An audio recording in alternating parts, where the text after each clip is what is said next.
Buenos días, hermanos, buenos días a cada uno de los que nos visita, ya sea en nuestro templo, así como también en las redes sociales. Bendito sea Dios, Padre Santo y Misericordioso, el privilegio de acercarnos tanto nosotros mismos dentro del templo como en casita. Gracias, hermanos que están lejos, que nos permiten ingresar directamente a su hogar y hacer una iglesia universal dentro del espacio, que no sé dónde nos están viendo, pero ahí está la iglesia presente. Bendito sea Dios. Déjeme pedirle permiso a mi Padre Celestial para acercarnos y entrar a su presencia como debe de ser, con respeto y ante todo limpios de pecado. Oremos, hermanos. Dios de poder y posibilidad, en Jesucristo has puesto al mundo con esperanza. Has revelado tu fortaleza a través de la debilidad y tu poder a través de su entrega en la cruz. La historia de la salvación que le has contado a tu pueblo a través de los siglos nos enseña que no hay un callejón sin salida o una situación desesperada, y nada puede evitar que tu gloria brille y se desarrolle en medio de la tempestad. Este día proclamamos a Jesús como Señor y ofrecemos nuestro amor y lealtad. Entonces, Padre, te pedimos que renueves el mundo con esperanza una vez más, para que tu misericordia prevalezca sobre los que gobiernan por la fuerza y tu verdad triunfa sobre los engaños del mundo. Todo honor y bendición sea tuyo, Dios Santo, mundo sin fin.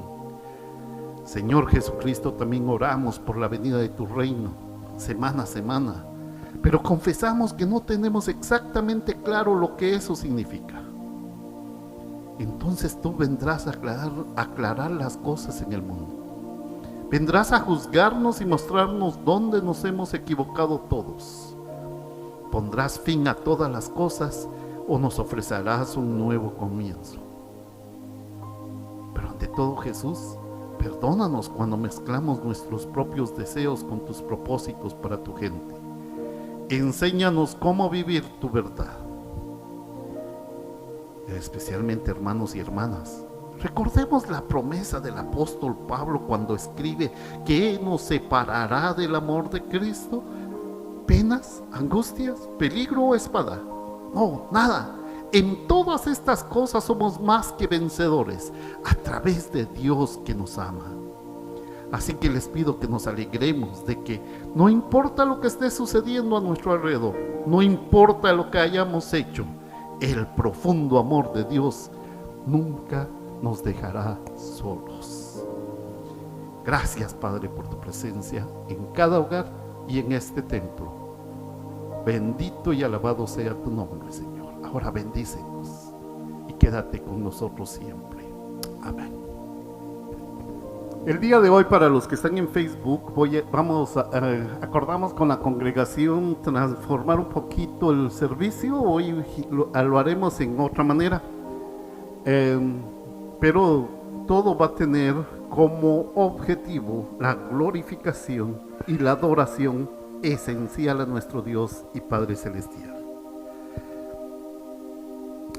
La semana pasada estuve predicando acerca de Marcos 13 del 1 al 37, inicié con 1 al 11 más o menos, pero me estuve predicando sobre todo el capítulo. Así que, hermanos y hermanas, hoy nos toca el retorno como segunda parte. Siéntanse bienvenidos a Marcos 13. Si usted quiere, lo miramos como una película o una novela, segunda parte. Este es uno de los capítulos, como decía la semana, más difíciles de la Biblia. Y existe una diversidad de opiniones sobre los aspectos de su exposición, incluso dentro de nuestros propios círculos. Incluso, podría decirlo, aquí en la iglesia. Y no estoy diciendo a favor o en contra, incluso con mis propios colegas pastores. Recordemos que Jesús y sus discípulos han abandonado las instalaciones del templo, han cruzado el valle del Caldero. Han escalado el monte de los Olivos al sur de la ciudad. Ya han llegado al tope del monte y están mirando ahora hacia abajo, en el monte Sión. Y ahí se ve el grandioso templo, reedificado por Herodes el Grande. Y en ese punto que Jesús comienza a responder las preguntas hechas por los discípulos en su camino, fuera de la ciudad, posiblemente por Judas al observar las grandes piedras que se usaron para la construcción del templo. Y luego Jesús responderá las preguntas de los 4 discípulos. La semana pasada asumimos que esta era la historia del mundo, desde el tiempo de Jesús hasta su segunda venida, narrada y contada solamente en 2 partes. Pero antes de leer el capítulo, voy a pedirle que oremos juntos. Padre de nuestro, de nuevo, esta es tu palabra, has hecho que se escriba. Inspiraste esta palabra y la pusiste en la boca de los discípulos y también en la escritura de los apóstoles. Te damos gracias por ello, ya que a través de las escrituras has iluminado nuestro camino. Te pedimos que nos llenes de entendimiento y concedas la iluminación de tu espíritu, para que podamos leer, marcar, aprender, comer interiormente por el amor de Jesús. Amén. Gracias sean a tu nombre. Amén. Voy a invitar a la hermana Patricia. Gracias, Javier. Yo sé que me van a matar después, pero bienvenida, hermana Patricia. Hermano César, siempre presente aquí los domingos. Bienvenido también, hermano César, y siempre acompañada de ángeles, ¿no? Bienvenidos los dos. Buenos días. Por favor, abrimos nuestras Biblias en el capítulo 13. Vamos al versículo 10 al 36. Dice: y es necesario que el Evangelio sea predicado antes a todas las naciones, pero cuando os trajeren para entregaros, no os preocupéis por lo que habéis de decir, ni lo penséis, sino lo que os fuere dado en aquella hora, eso hablad, porque no sois vosotros los que habláis, sino el Espíritu Santo. Y el hermano entregará a la muerte al hermano, y el padre al hijo, y se levantarán los hijos contra los padres, y los matarán. Y seréis aborrecidos de todos por causa de mi nombre, mas el que persevere hasta el final, éste será salvo. Pero cuando veáis la abominación desoladora de que habló el profeta Daniel, puesto donde no debe estar, el que lee entienda. Entonces los que estén en Judea huyan a los montes, el que esté en la azotea no descienda a la casa, ni entre para tomar algo de su casa, y el que esté en el campo no vuelva atrás a tomar su capa. Mas ay de las que estén encintas y de las que críen en aquellos días. Orad pues que vuestra huida no sea en invierno, porque aquellos días serán de tribulación, cual nunca ha habido desde el principio de la creación que Dios creó, hasta ese tiempo ni la habrá. Y si el Señor no hubiese acortado aquellos días, nadie sería salvo, mas por causa de los escogidos que Él escogió, acortó aquellos días. Entonces, si alguno os dijere, mirad, aquí está el Cristo, o mirad allí está, no le creáis, porque se levantarán falsos cristos y falsos profetas, y harán señales y prodigios para engañar, si fuese posible aún a los escogidos. Mas vosotros mirad, os lo he dicho todo antes. Pero en aquellos días, después de aquella tribulación, el sol se oscurecerá, y la luna no dará su resplandor, y las estrellas caerán del cielo, y las potencias que están en los cielos serán conmovidas. Entonces verán al Hijo del Hombre que vendrá en las nubes, con gran poder y gloria, y entonces enviará a sus ángeles y juntará a sus escogidos de los 4 vientos, desde el extremo de la tierra hasta el extremo del cielo. De la higuera aprended la parábola. Cuando ya su rama está tierna y brotan las hojas, sabéis que el verano está cerca. Así también vosotros, cuando veáis que suceden estas cosas, conoced que está cerca, a las puertas. De cierto os digo que no pasará esta generación hasta que todo esto acontezca. El cielo y la tierra pasarán, pero mis palabras no pasarán. Pero de aquel día y de la hora nadie sabe, ni aun los ángeles que están en el cielo, ni el Hijo, sino el Padre. Mirad, velad y orad, porque no sabéis cuándo será el tiempo.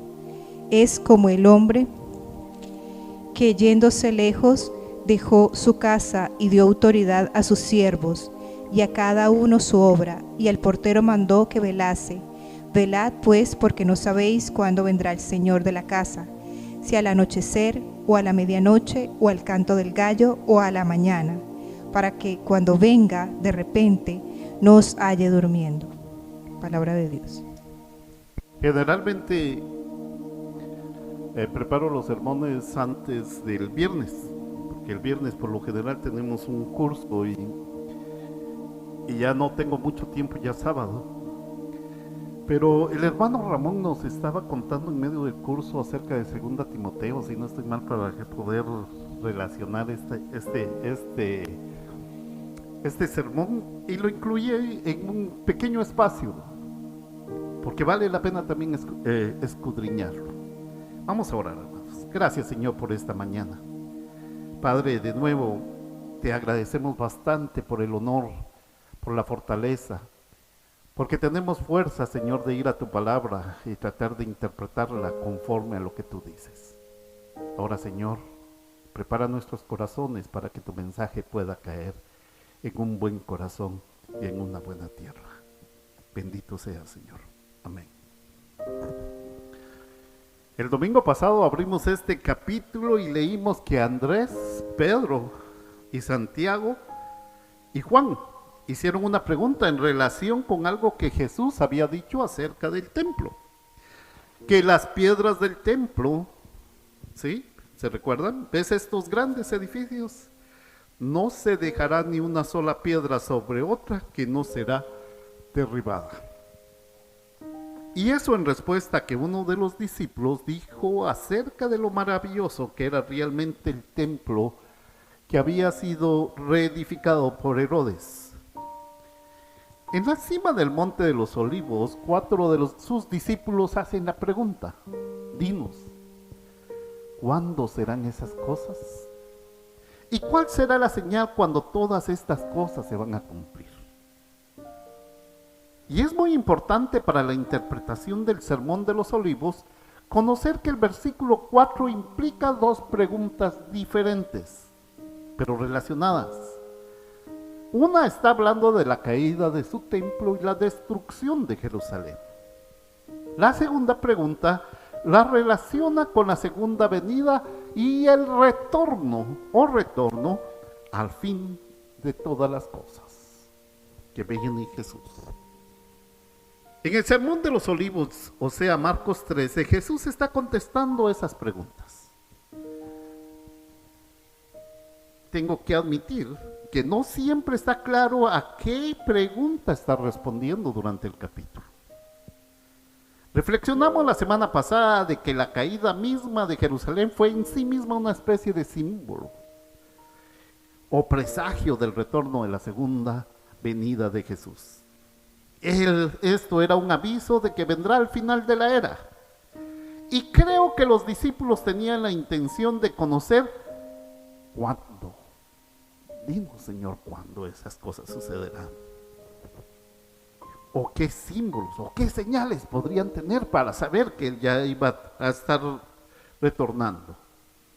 Y Jesús está indicando que el gran evento del Redentor es su retorno o la segunda venida. Lo demás no es importante para lo que es su ministerio.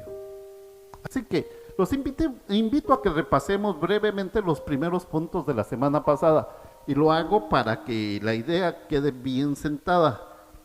Hay 3 puntos que tomé la semana pasada. En primer lugar, que la historia es su historia.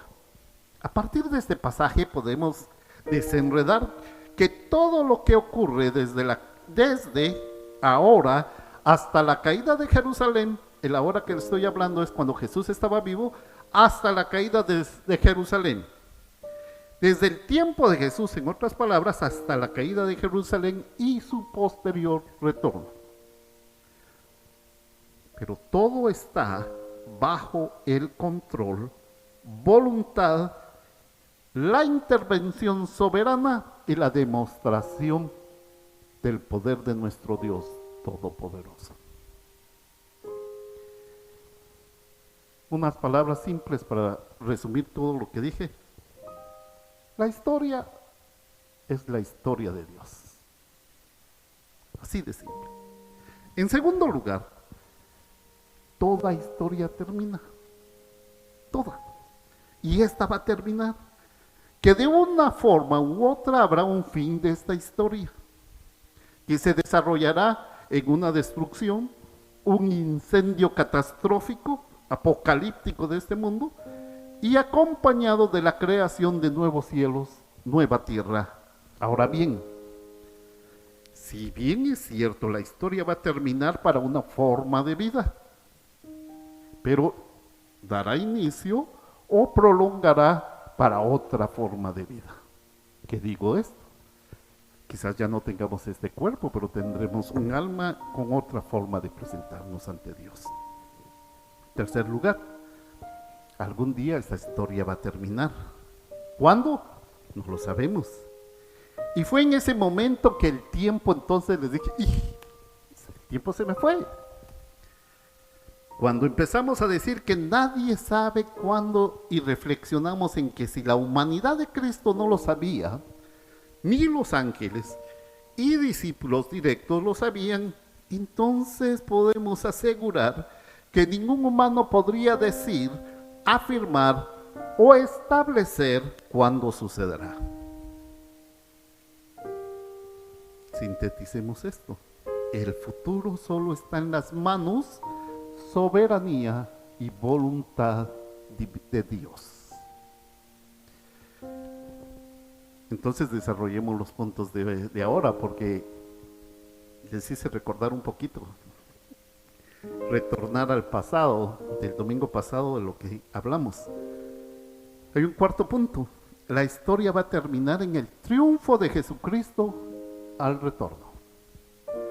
Lo que podemos asegurar es que la historia va a llegar a su fin con el triunfo de Jesús. Si usted tiene su Biblia y puede leer el versículo 19, dice, porque esos días serán un tiempo de tribulación, tal como ha ocurrido desde el momento de la creación de Dios, que creó hasta ahora y nunca lo hará. Tribulación.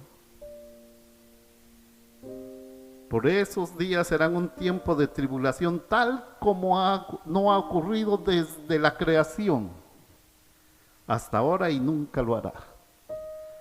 Si usted ha leído, por ejemplo, Génesis 7, cuando fuimos inundados y solo 8 personas quedaron vivas, ¿no? 6 u 8. 8. Si quedaron 8 vivas, quiere decir de que van a quedar 7, pues por lo mínimo, de toda la destrucción.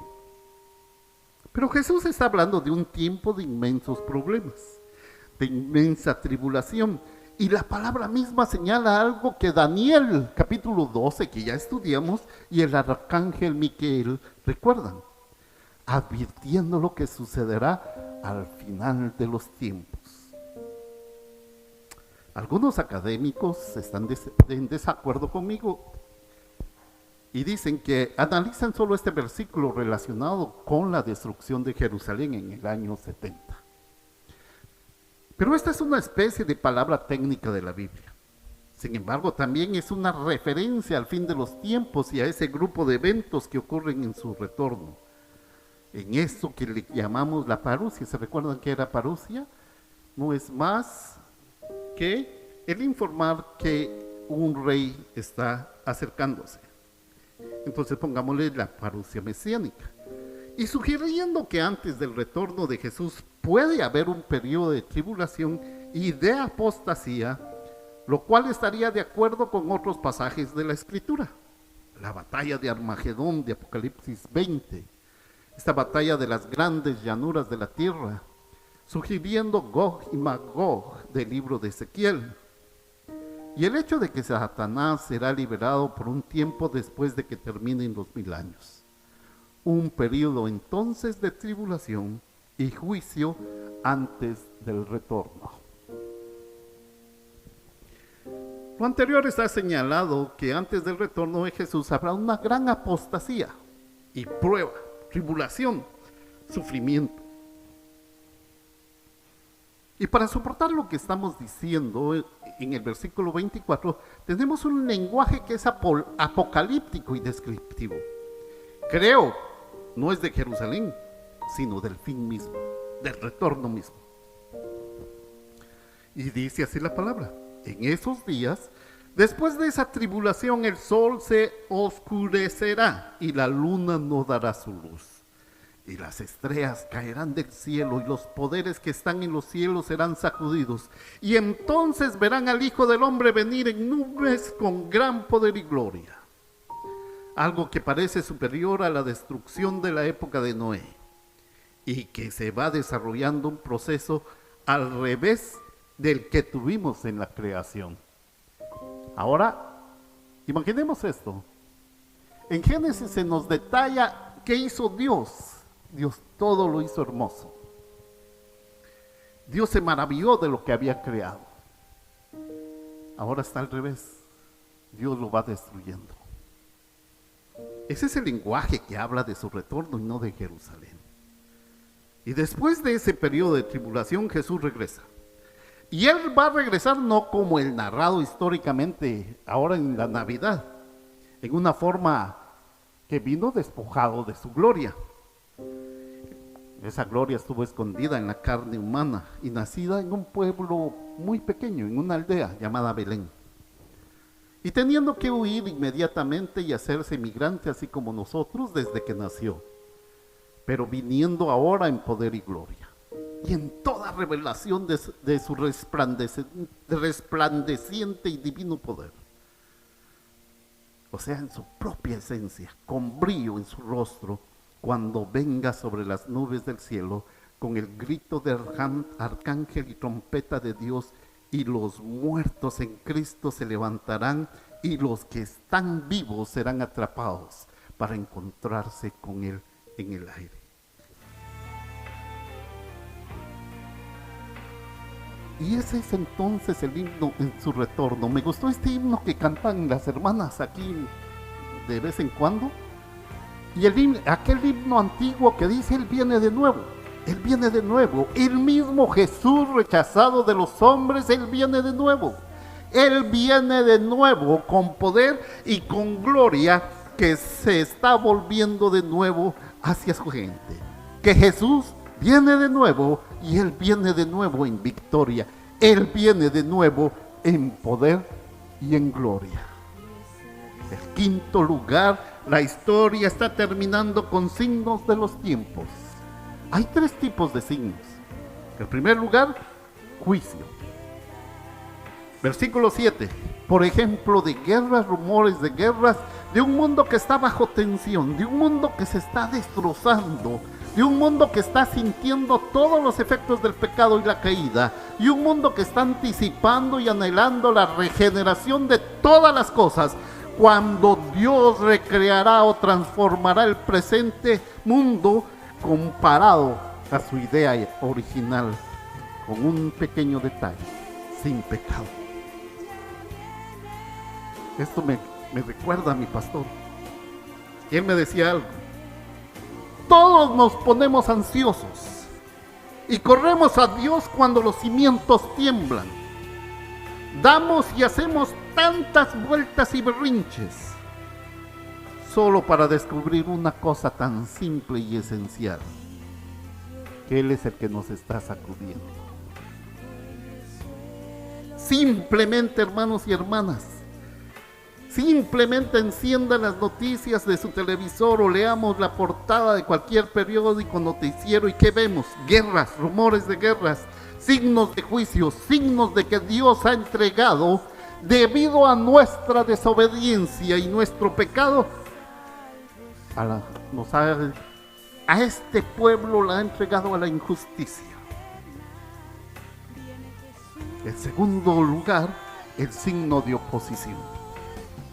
El versículo 9, 12 y el 22, hay un grupo de falsos y malos hijos, líderes de sinagogas, profetas y falsos cristos, orientándoles a decir: aquí está Cristo, enseñando falsas filosofías y visiones del mundo. Y falsas, perdónenme, no hablo en contra de otras organizaciones religiosas, y falsas doctrinas, y todas ellas prometiendo integración y una explicación del significado de la vida, y así sucesivamente. Y estuvieron presentes en el tiempo de Jesús, están presentes en nuestro tiempo. Ahora los malhechores empeoran cada vez más, se vuelven más profesionales, o nos volvemos más profesionales. Dice Pablo en 2 Timoteo 3, ejemplos de oposición al Evangelio, oposición a la Biblia, oposición a la piedad, oposición a la santidad, y no tengo que convencerlos de que vivimos en un mundo lleno de oposición al Evangelio y al mismo Jesucristo, que ha llegado hasta su propia casa, y estamos llenos de oposición a la verdadera evangelización, a la santidad y a la semejanza de Cristo. Y estoy hablando de la Iglesia Universal.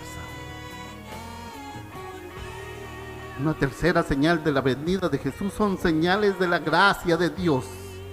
Y lo leemos en el versículo 10. Esta es una señal positiva, que antes de que Jesús vuelva, de nuevo el Evangelio será predicado en todas y para todas las naciones. Esa es una de las señales. Y vemos eso. Y nos preguntamos, ¿cómo puede ser compatible eso con la tribulación, la guerra, las noticias y los rumores de guerra y un periodo de apostasía antes del retorno de Jesús? Y usted dice de que va a haber una renovación del Evangelio. Todo lo que puedo hacer citar es a un escritor que se llama A.B. Cooper, quien dijo que la condición de la tierra está mejorando y empeorando al mismo tiempo, que el Evangelio se está extendiendo, la iglesia está creciendo, hay más cristianos en el mundo más que nunca.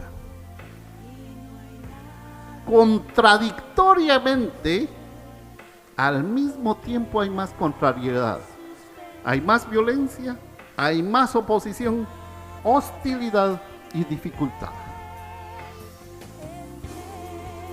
Y eso me lleva a otro pasaje bíblico muy conocido, de la cizaña, la parábola de la cizaña. Y lamentablemente los dos deben coexistir en el mismo espacio. No existe ninguna buena siembra sin cizaña. Pero, ¿por qué Jesús le dice a sus discípulos acerca de estas señales?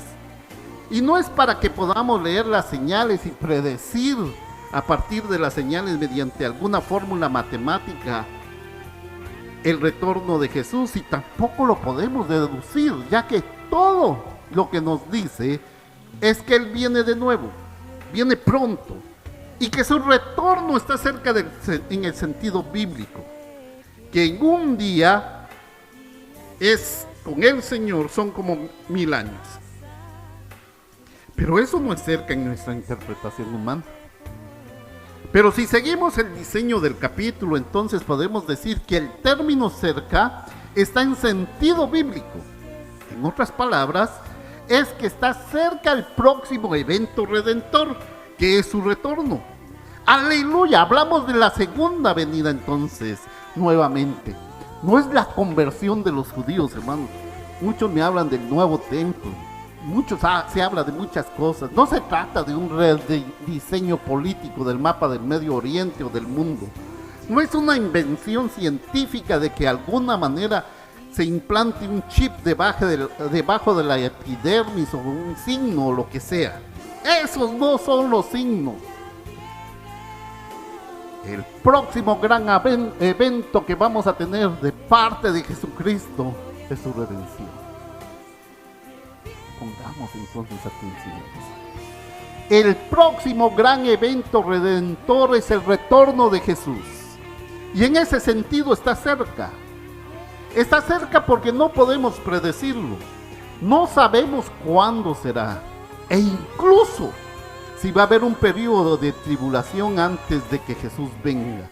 Incluso si va a existir una destrucción o la desaparición del hombre, de pecado o de hombre inicuo o el anticristo, la batalla de Gog y Magog. O quizás no veamos nada de eso nosotros. Pero realmente existe una posibilidad de que todas esas cosas puedan suceder dentro de nuestra vida. Puede suceder que en un lapso de tiempo muy breve, pero lo cierto es que para un buen discípulo es que debemos de vivir nuestras vidas espirituales como si Jesús viniera de nuevo dentro de nuestra vida, como un renuevo. Es así como los apóstoles y la Biblia nos instan a vivir. El fin de la historia significa entonces que debemos estar preparados para eso. Y eso me lleva a mi último punto, que el fin de la historia significa, y este es uno de los puntos realmente más importantes de estos 2 días, y solemne, que deberíamos de estar listos para ello. El libro de Tesalonicenses nos invita a tener la fe, esperanza y vivir un modelo de vida que podría indicar que el retorno está en la esquina. Alguna persona puede considerar que este mensaje fue con mucha influencia destructiva, apocalíptica, influye hacia el miedo, hacia el terror, con mucho estrés. Pero hermanos y hermanas, todo el capítulo nos lleva al versículo 37 y 30, del 33 al 37, con una recomendación para cada uno de sus discípulos, para cada uno que cree y vive en Jesucristo. Mantente alerta. Se repite una vez más la gran idea gemela de vigilancia y preparación. Incluso el versículo 23 les hace la misma recomendación a sus propios discípulos, probablemente preparándolos para la destrucción de Jerusalén.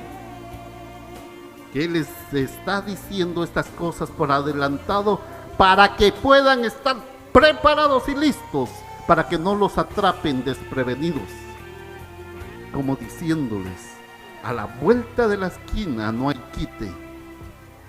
Esto me recuerda que mi profesor de literatura hispanoamericana me hizo leer El Quijote de la Mancha. ¿Alguien conoció ese libro? Alguien me dijo que sí. Y una de las frases célebres del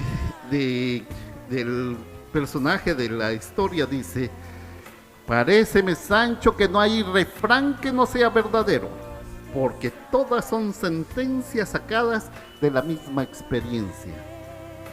Por ello, madre de las ciencias son todas los refranes. Pero hablando de experiencias, eso me hizo recordar que fui a visitar a unas ancianas. Eran las más radicales de mi iglesia, bastante religiosas y reformadas, que en lugar de darme la bienvenida como se la damos a Arturo, me ponían a ayunar. Pero un día estaban bastante desanimadas por algo que les había sucedido. Antes de ir, las había llamado por teléfono. Y como siempre, y eso es, no sé cómo quitármelo, les hice una pequeña broma. Era normal, para tratar de alentarlas un poco. Y de último me respondieron un poquito enojadas y les digo: hermanas, no dejen que entre el enojo, ya que el que se enoja pierde. No sonrieron y se sintieron todavía más desanimadas. Me sentí un poco mal. Al estar conversando, pensé que ellas me estaban tratando de engañar como un nuevo miembro que está haciendo trabajo pastoral. ya que lo que conocía de ellas, siempre positivas y con fe fuerte, había una diferencia en lo que estaba escuchando de retorno en el teléfono. Así que dejé a un lado todo y decidí visitar a mis hermanas ancianas. Y recuerdo que les pregunté: hermanitas, ¿han ido esta semana siquiera al cine o han salido? Esa es una de las preguntas que nunca debe de hacer alguien que hace una visita pastoral. Aunque aquí en Canadá son normales y en algunas partes también, pero era lo más que todo para romper el hielo. Les pregunté entonces si habían estado en el cine y una de ellas me contestó: sí, hermano, hemos ido.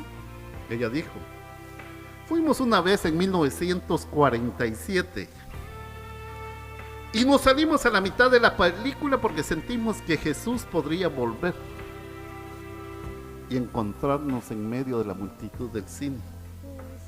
Y nunca más fueron al cine después de eso. Independiente de lo que ellas crean o la decisión de estar o no de acuerdo con ellas, una de las cosas es que tenemos que admirar el coraje de su convicción. Tenemos que admirar este tipo de piedad. Muchas personas en el año 2000 podríamos decir que es una divinidad anticuada, es algo fundamentalista, fariseica, pero es piedad, es creencia, es fe. Ellas tuvieron el valor de sus convicciones de que solo Dios es Señor de su conciencia y sus formas y maneras de adorarlo. Y que nuestra manera de adorar, alabar a Dios, nos ha dejado libres de doctrinas y mandamientos de los hombres. Pero en lo que a ellas respectaba, esta era la palabra de Dios. Para ellas era su fe, su forma de interpretar ellas mismas la palabra, y no la iban a romper por nadie y por nada.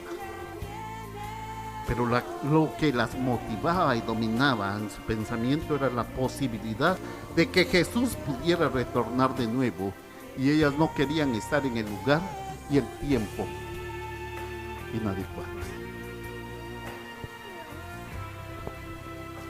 Un día le digo a un hermano: quisiera tener esa fe. Ahora bien, escuchen bien lo que voy a decir porque usted va a estar en desacuerdo conmigo. No creo que Jesús pueda venir antes de que finalice este sermón. El Señor, que es soberano, puede sorprenderme el próximo minuto, la próxima hora o día. Y si eso pasa, el Señor y yo sonreiremos al respecto en el cielo. Pero creo esto porque el Evangelio debe ser predicado en todo el mundo. Y si mi comprensión de la misión es correcta, hay muchos grupos de personas en el mundo que aún no han escuchado adecuadamente el Evangelio.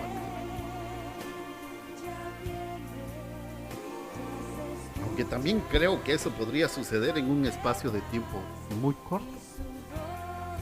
Por ello debemos vivir nuestras vidas no tanto por el inminente retorno de Jesús. Podríamos implorar por el retorno de Jesús en nuestras actuales vidas, hoy mismo. ¿Cómo? En que Pablo y yo creamos un tipo de renuevo espiritual juntos, dentro de un espacio de tiempo muy corto, y el cual nos invite a enamorarnos nuevamente de Dios. Algo así como el posting de esta semana de un estimado hermano, que nos invita a ser cristianos verdaderos, de leer su palabra, realizar ayuno, hacer vigilia y orar sin cesar. Y a usar ese cuarto que está ahí arriba, el primero que está, perdón por señalarlo, y vieron a usar ese cuarto, que es un oratorio, para que usted venga, ore, y se relacione con Dios a solas.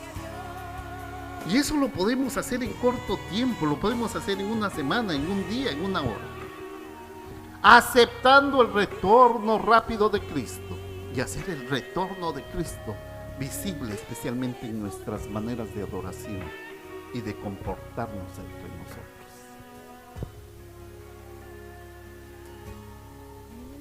¿Por qué no regresamos al tema que estaba hablando?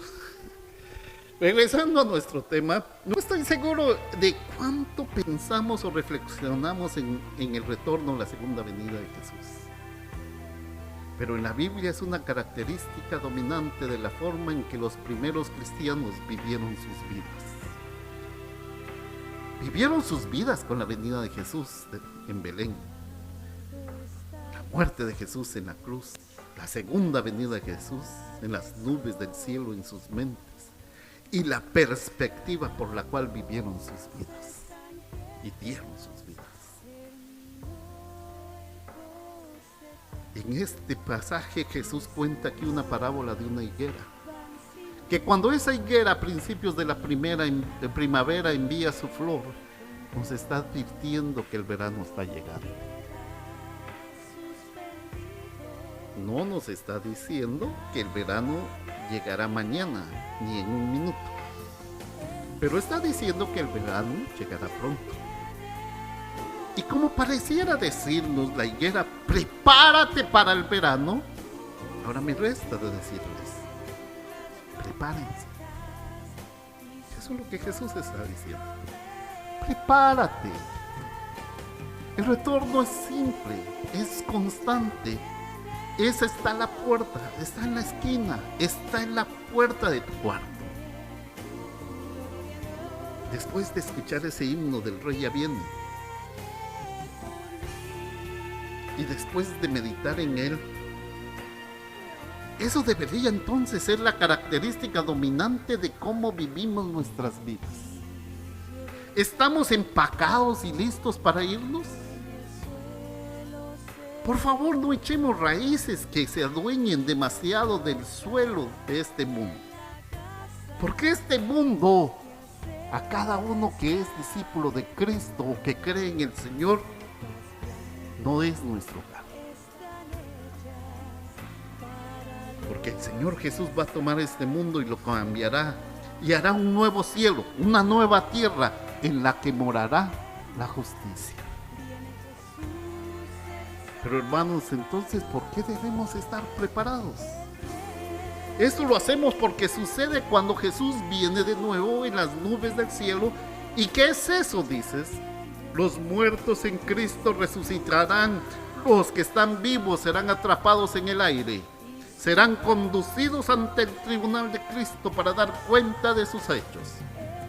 Habrá el gran trono blanco del juicio, el gran juicio de todos los tiempos, cuando Jesús dirá a su diestra: ven, bendecido de mi Padre, hereda el reino que fue preparado para ti y para los ángeles también, desde la fundación del mundo.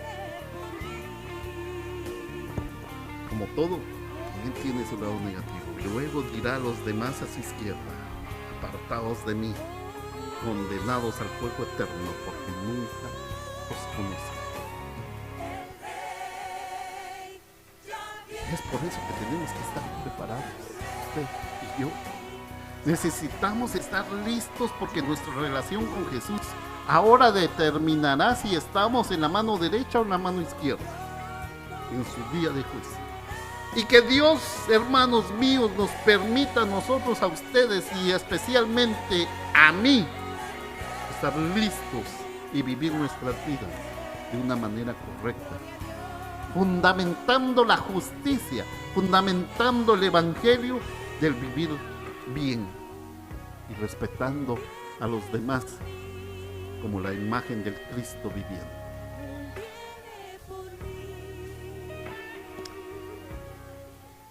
Quisiera que oráramos juntos.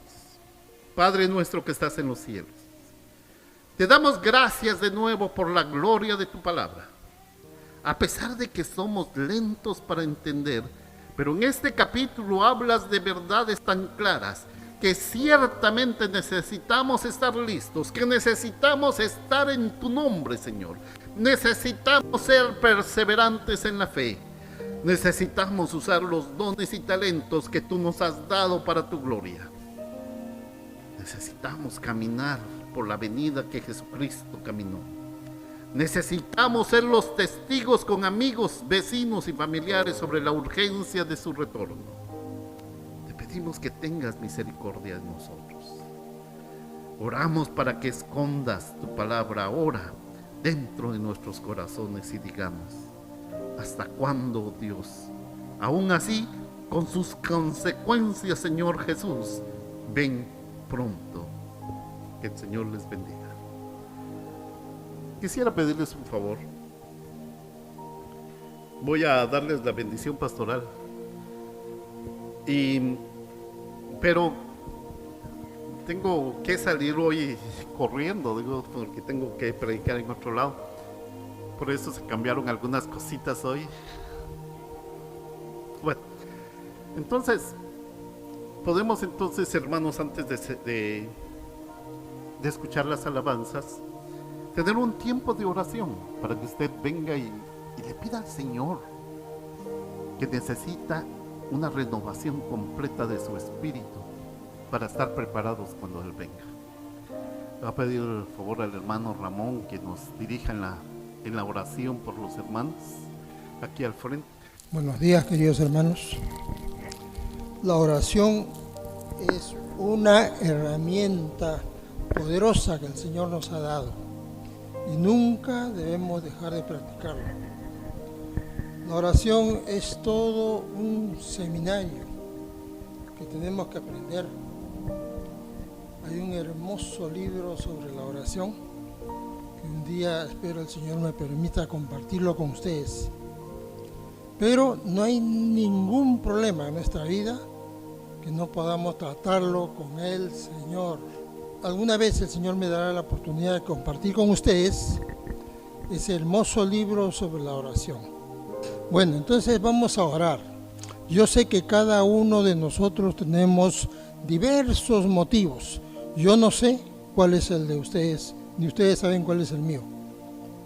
Pablo tiene toda una motivación y podría mencionar nombres. Y tenemos que ponerlo siempre en la presencia del Señor. Ahora, hay diferentes tiempos para orar. Hay diferentes momentos. Por ejemplo, una de las oraciones más eficaces es hacerlo en la madrugada. Hacerlo al estilo del Señor Jesucristo. ¿Cómo oraba Él? La madrugada, las noches, dormía lo necesario. Sus apóstoles se despedían de Él y lo veían que se iba a orar a un lugar que ellos ni sabían, pero estaba por allá lejos, pero se ponía en conversación con su Padre. Y por eso es que al día siguiente, cuando todos los seres humanos que estaban en su presencia lo requerían, Él tenía poder, tenía respuesta para cada una de sus necesidades. Y más aún, Él sabía cuál era la necesidad común de la congregación que en ese momento estaba presente delante de Él. Y la palabra de Dios era poderosa. ¿Por qué? Porque Él había orado, se había robustecido. El hombre espiritual estaba pero robusto, fuerte. Y entonces tenía capacidad para llegar al alma de las personas que le rodeaban. Nosotros debemos orar con ese concepto.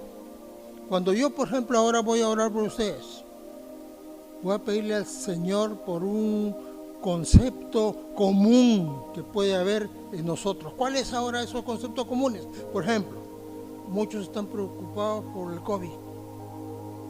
Eso está ocupando el cerebro de muchos cristianos, de muchos hermanos. Entonces tenemos que orar por ello. ¿Y cómo vamos a orar? Le vamos a decir al Señor: Señor, ¿me vacuno, no me vacuno? Señor, ¿me dará, no me dará?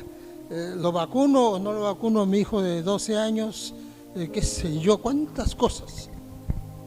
Pues tenemos confianza para acercarnos al Señor y decirle: Señor, dirígeme. Dime qué hago. Eso es lo primero que tenemos que hacer. Decirle al Señor: ¿qué hago? Tú eres mi Padre, tú conoces todo, tú eres omnisciente, omnipotente, omnipresente, sabes todo de mí y sabes todo lo que a mí me conviene. Dime qué hago. En mi caso, a ver, aprovecho que estamos haciendo este tiempecito hasta que vengan nuestras hermanas que van a cantar. Y les digo, por ejemplo, algunos saben, otros no saben. Yo en la vacuna fui a vacunarme acompañando a una abuelita que me pidió, acompáñeme a vacunarme, hermano. Bueno, la acompañé. Y cuando llegamos al centro de vacunación estaba todo vacío. Los médicos estaban bien uniformados ahí esperando. Habían como cerca de 30 vacunadores así en fila, esperando, estaban con su celular, ahí, no tenían nada que hacer. El asunto es que la abuelita hizo su trámite inmediato para que la vacunen. Y yo, por hacer causa común con la abuelita, porque yo no estoy de acuerdo con la vacuna, ni me gusta la vacuna, por hacer causa común con la abuelita le dije, doctor, ¿puedo vacunarme? Y me dijo, vacúnese. A ver sus papeles a la computadora. La computadora, pasada 10 minutos, no daba respuesta. Y le pregunto al doctor, 10 minutos, ¿sí? ¿Qué pasa? La computadora no ordena su vacunación. Están locos por vacunar y a mí no me querían vacunar. Donde uno va inmediatamente quieren pincharlo y a mí no me querían vacunar. Me dijeron, venga otro día, hoy día no, la computadora no responde a sus datos. Venían otras personas, ahí sí, pero la mía no. ¿Qué hago? Yo estaba orando al Señor, miren, fíjense, el poder de la oración. Yo estaba orando al Señor antes de la vacunación, que Él dirigiera mi vacunación. Miren, probablemente el Señor, que sabe todo, sabía que esa vacuna ese día no era efectiva para mí, como para muchas personas no lo es. Ustedes ven que los sientan 15, 20 minutos ahí un rato, antes de que se regresen a su casa, porque muchos sí tienen problemas. Y cuando tienen problemas lo meten a una ambulancia, se van y ya no se sabe qué pasó. ¿Quién sabe?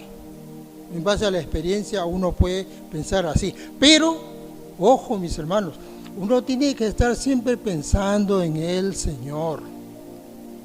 No es que en ese momento uno se desligó y ya están pensamientos mundanos, carnales. No, uno tiene que estar conectado. Uno está así con el Señor y no se despega.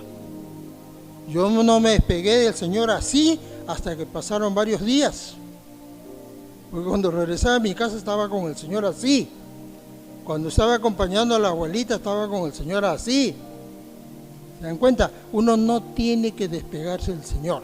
Bueno, pasaron muchos días, pasaron meses, y en mi familia acá en Toronto, por X motivos, todos empezaron a vacunarse. Todos. El más chiquito de mi familia tenía 9 meses. Ese es el único que no se había vacunado y yo el más adulto de la familia. El más viejo de la familia no se había vacunado y todos, hasta mis nietos adolescentes, estaban vacunados porque en el colegio sin vacuna no funciona nada. Así que, ¿qué hice? Agarrado al Señor. Señor, tú ves cuál era mi posición que tú apoyaste, pero ahora, ¿qué hago? Y el Señor me dijo, sentí que me dijo, no es que me habló y se pudo grabar la voz, no, me dijo, yo lo sentí, vacúnate. Y sentí como que yo era el capitán de un barco con todos los tripulantes que eran mis parientes. El barco se iba a la deriva y el único que se iba a salvar era yo, supuestamente. ¿No? El resto se iba a la deriva y yo me iba a salvar. No, dije, si el barco se va a la deriva nos vamos todos, me vacuno. Me vacuné y ayer me pusieron la segunda. Pero agarrado del Señor, orando, no desligado de Él. Miren, estamos relacionados con el ser más poderoso del universo, que dicho milagrosamente y apasionadamente es también nuestro Padre. Fíjense qué privilegio tan grande de que tengamos ese tipo de relación que los que están acá fuera del templo no lo tienen. Nosotros sí tenemos una relación permanente con ese Padre maravilloso. Es nuestro pariente más maravilloso y con Él podemos tomar muchas decisiones. A mí me hacen preguntas siempre: Ramón, ¿por qué haces esto? ¿Por qué haces lo otro? ¿Por qué eres así? ¿Por qué no se te ve viejo si ya tienes un montón de años? Ya pasé 40 años. El Señor, pues, yo siempre testimonio, es el Señor el que me mantiene, es el Señor el que me mantiene su palabra todos los días. Si alguien entra a mi habitación una hora en que yo esté ahí, abre la puerta, me va a encontrar que estoy estudiando su palabra, que la estoy escribiendo, que estoy leyendo su palabra, que los libros alrededor mío están así abiertos, porque consulto acá, consulto allá, porque estoy agarrado de mi Señor, porque estamos orando, estamos pensando en las múltiples necesidades que primero hay en mi familia, porque siempre la actitud de un cristiano comienza preocupándose por su familia. Me preocupo por lo que están en mi entorno, a mi alrededor, por sus múltiples necesidades, y después me voy a preocupar de ustedes, porque el Señor puso ese orden. Primero es tu casa. Si en mi casa yo tengo un mal testimonio, ¿cómo voy a dar buen testimonio allá? Si acá hablo maravillas, si acá no hago nada, en mi casa no hago nada, maltrato a mi familia, ¿cómo voy a hablar bien de acá a 10 kilómetros?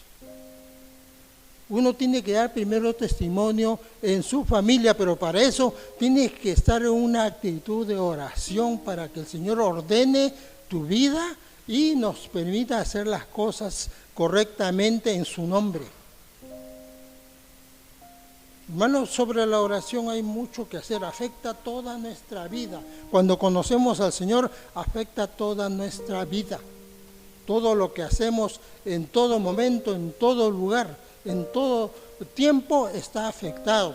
Así lo tenemos que considerar. No es que yo traté con el Señor a las 7 de la mañana y ahora son las 10 y me voy a jugar boliche. No se trata de eso. Se trata de que si yo quiero ir a algún sitio, en su nombre voy a ir allá. Me acordé que fulano de tal o fulana de tal, un conocido, necesita tal cosa y acá a mí me sobra, se lo llevo de una vez. En su nombre del Señor. Bueno, ahora vamos a orar. Ya que el pastor nos dio esta apertura, vamos a orar en su nombre. Vamos a hacer que nuestra oración sea bien sentida por el Señor, que lo escuche. ¿Saben qué? El Señor muchas veces su actitud frente a nosotros es que está así.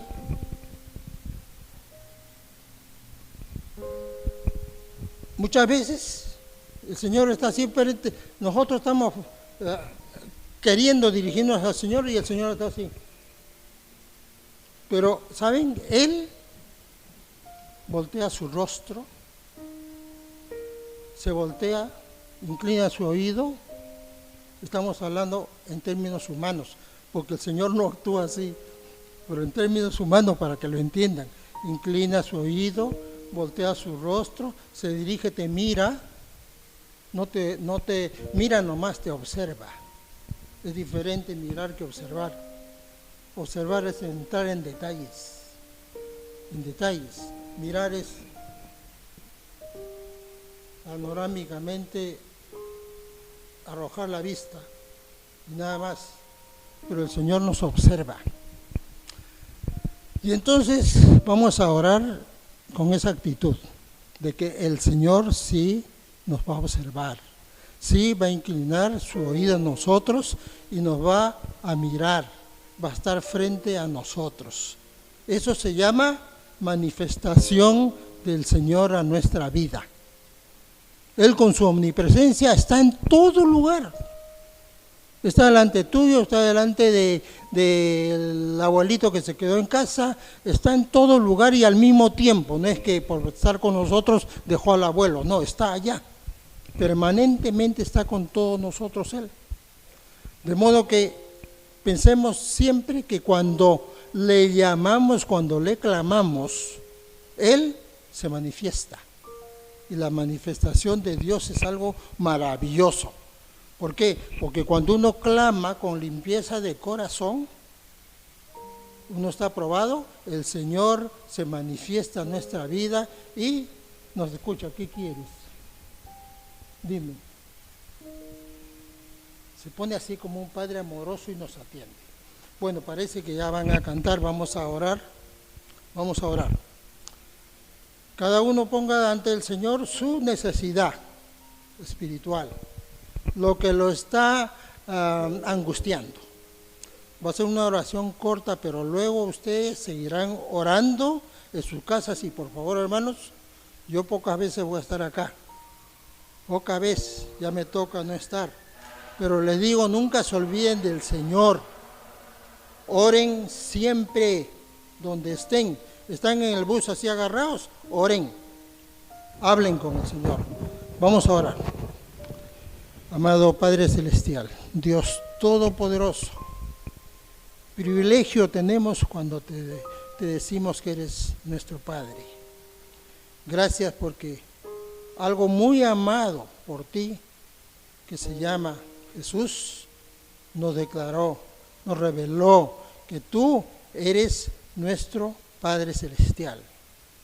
Gracias, Señor, porque ese parentesco muchos no lo sabíamos, pero ahora sí. Y con esa confianza, Señor, nos acercamos a tu santa presencia. Gracias por manifestarte a nuestras vidas, a nuestros corazones. Señor, ahora te pedimos que mires nuestro corazón, Señor, que está herido, está ensangrentado, tiene heridas que no han sido curadas, están enfermas, Señor, por el pecado, porque somos pecadores. Pero, Señor, te pedimos que por tu misericordia y porque tú pusiste y sacrificaste a tu amado Hijo, nuestro Señor Jesucristo en la cruz, tú nos perdones. Ponemos, Señor, nuestras faltas delante de ti. Ponemos todos esos pecados que nos alejan de ti, que hacen que tú no nos mires, que tú no inclines tu oído a nosotros. Señor, perdónanos. Te pedimos de todo corazón que perdones nuestros pecados y que nos permita, Señor, siempre estar en tu presencia con las vestiduras blancas que tú has establecido para nosotros, de lino fino, que significa tu justicia para nosotros. Señor, perdónanos, no vamos a cometer más esos pecados que tú sabes que los cometemos. Solo tú sabes, Señor, qué es lo que no permite que tus bendiciones sean para nosotros, por cuanto el pecado nos aleja de ti. Señor, gracias porque tu amado Hijo, en el Señor Jesucristo, murió por nuestros pecados. No murió porque lo latigaron, porque lo golpearon, lo maltrataron, Señor. Él hasta el último minuto dio manifestación de que no moría por eso, moría por nuestros pecados. Y, Señor, queremos que tú ahora nos limpies. Queremos que tú ahora nos apruebes y que nos tengas listos para aquel hermoso momento en la que tú nos has recordado ahora, vendrás y nos rescatarás. Nos llevarás de un mundo que se va a la quiebra, Señor, de un mundo que ya no está satisfaciendo, Señor, tu santidad, de un mundo que se ha vuelto muy pecador, Señor, en todo nivel. Y por eso, Señor, tú vendrás en rescate nuestro, pero para eso quieres corazones arrepentidos, limpios, Señor, ordenados, que estén haciendo tu voluntad. Santo Padre, nos ponemos ante tu presencia, pidiéndote socorro para que nuestra vida no empeore, para que nuestra vida sea santa siempre y que siempre estemos pensando que tu voluntad se haga en nuestras vidas mientras tú regresas. Santo Dios, gracias por ser tan amoroso, tan tolerante con nosotros, Señor, que tu misericordia está siempre permanentemente delante nuestro. Recurrimos hoy día a eso, Señor, para que tú nos salves y nos rescates, porque te lo pedimos en el santo y bendito nombre de tu amado Hijo, nuestro Señor Jesucristo. Amén.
sea el nombre de Jehová. Gracias, Padre. Recibe fuerzas de Él.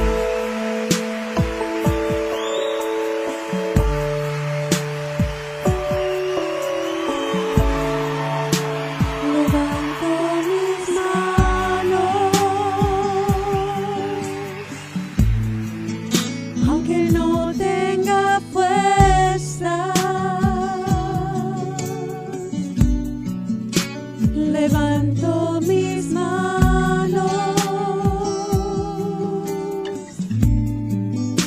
aunque tenga mil problemas.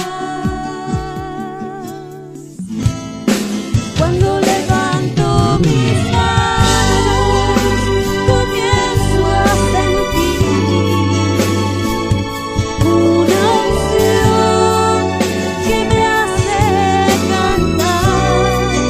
Cuando levanto mis manos, comienzo a sentir. Levanta tus manos ahí donde estés. El fuego. Cuando levanto mis manos, mis cargas se van. Nuevas fuerzas tú me das. Todo esto es posible. Todo esto es posible. Cuando levanto mis manos. Levanto mis manos, aunque no tenga fuerza. Levanto mis manos, aunque tenga mil problemas. Cuando levanto mis manos, comienzo a sentir una unción que me hace cantar. Cuando levanto mis manos, comienzo a sentir el fuego. Cuando levanto mis manos, mis cargas se van. Nuevas fuerzas tú me das. Todo esto es posible. Todo esto es posible. Cuando levanto mis manos, cuando levanto mis manos, comienzo a sentir una unción que me hace cantar. Cuando levanto mis manos, comienzo a sentir el fuego. Cuando levanto mis manos, mis cargas se van. Nuevas fuerzas tú me das. Esto es posible. Todo esto es posible. Cuando levanto mis manos.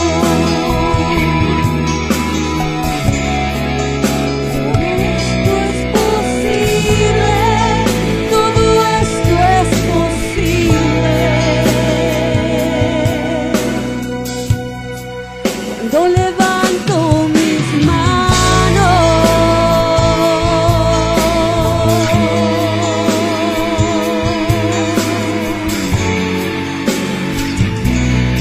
Gloria a ti, Padre.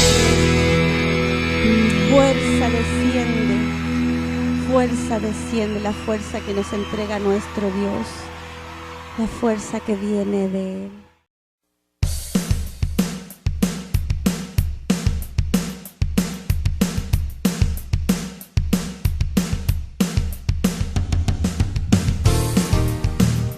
Te alabamos, Señor, y te entregamos todo el honor y toda la gloria que solo a ti te pertenece. En ti confiamos, Jesús.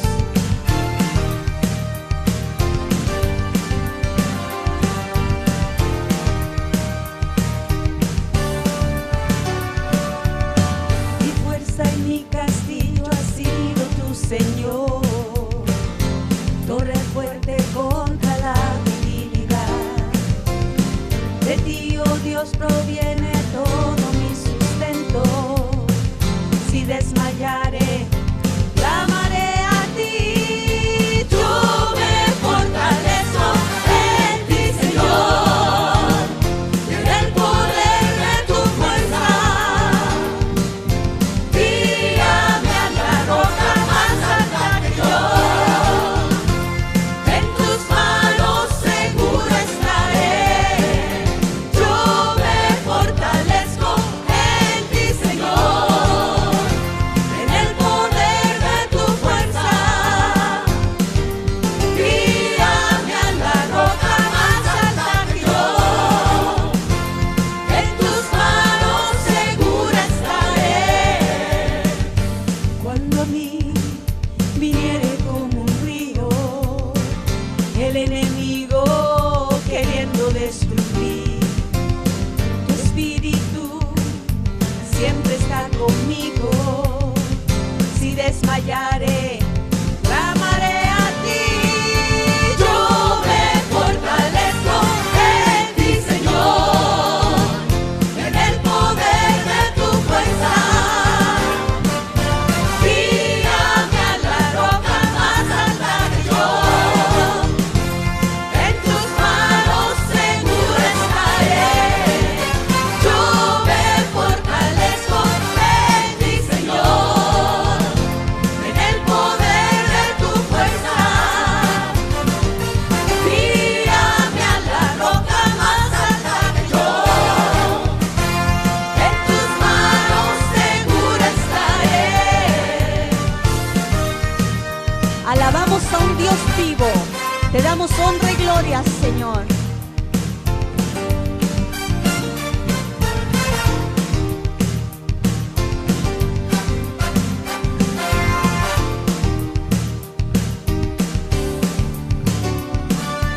Yo me fortalezco en ti, Señor, en el poder de tu fuerza. Guíame a la roca más alta que yo. En tus manos seguro estaré.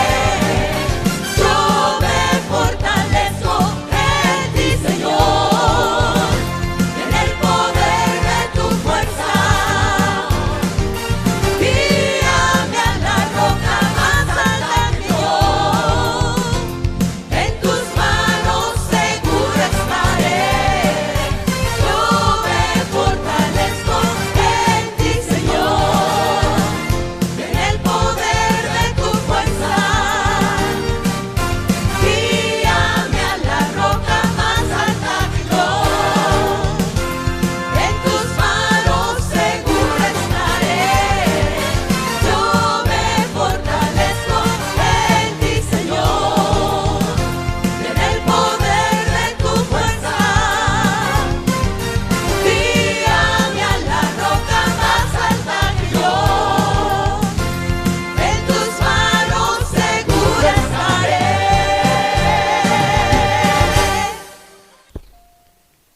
Vamos a orar. Hermanos, si usted necesita oración, puede hablar con el hermano Ramón, conmigo, con la hermana Gladys, con el hermano Javier, con Jennifer, la hermana Marina, cualquiera de los que estamos aquí, Pablo también, el hermano Fermín. Hablemos entre nosotros y oremos entre nosotros para fortalecer nuestro espíritu. Hermanos y hermanas, que la gracia, la misericordia y la paz de Dios, el Padre y del Señor Jesucristo, estén con cada uno de ustedes hoy y siempre. Amén. Señor les bendiga, hermanos.